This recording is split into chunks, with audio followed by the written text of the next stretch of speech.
Hello and welcome back to Standoff, a line I can get out without having to worry about Lieutenant Reyes for once, because he doesn't have an introductory sentence in this mission.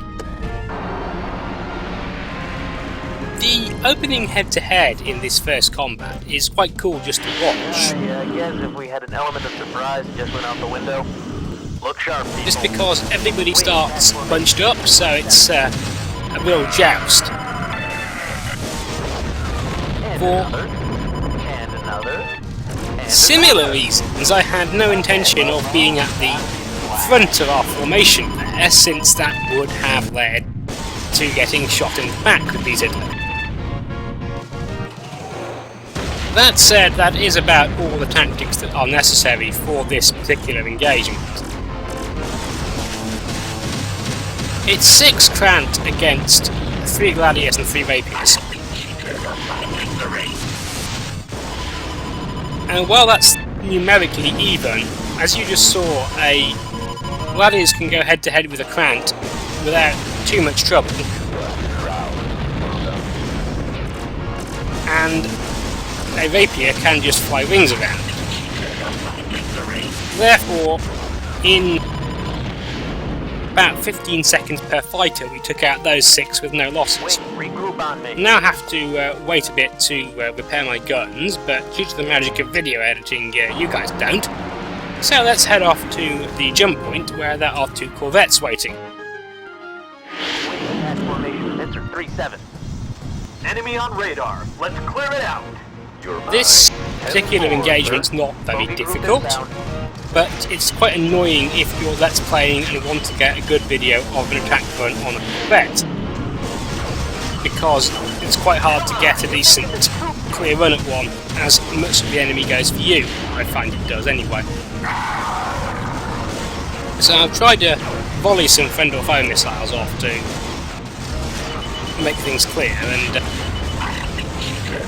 now that I've missiled sufficient of the closest enemies into leaving me alone, see if I can get in on this corvette. Corvettes are reasonably well defended. They've got a couple of turrets, and a couple of flak turrets, and a laser turret.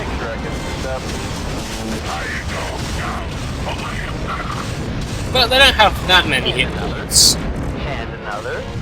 And another. So, if you dogpile them, if you've got a lot of fighters on them, they will go down fairly fast. By the way, anybody who is still giggling about I go down for my Emperor is very childish, and should be ashamed of themselves.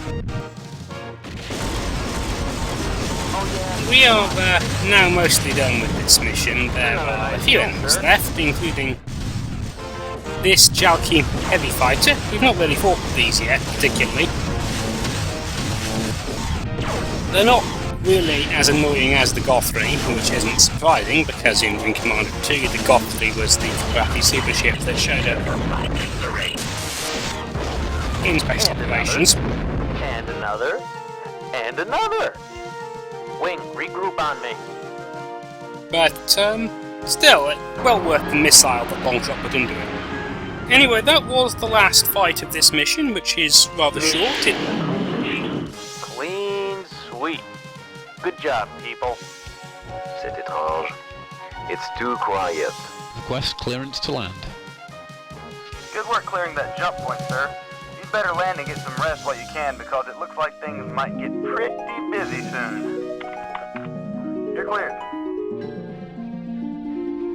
It's only there as an introduction to strike missions. As Reyes implies, we will have a much more tricky one in the next mission, which will, again be a Gladius, but will involve a torpedo run. For now, all we have to do is have the rare sight of a Gladius that hasn't taken much damage, and a line that I didn't even know that Chief Ensign had. Man, looks like I've got a bit of work ahead. And yeah, 7 kills is okay for this mission, given how rapidly the enemies die. 37% gunnery hits is terrible, but well, what can you do? I've been Alanin, this has been Wing Commander Standoff. Thanks for watching, I'll see you next time.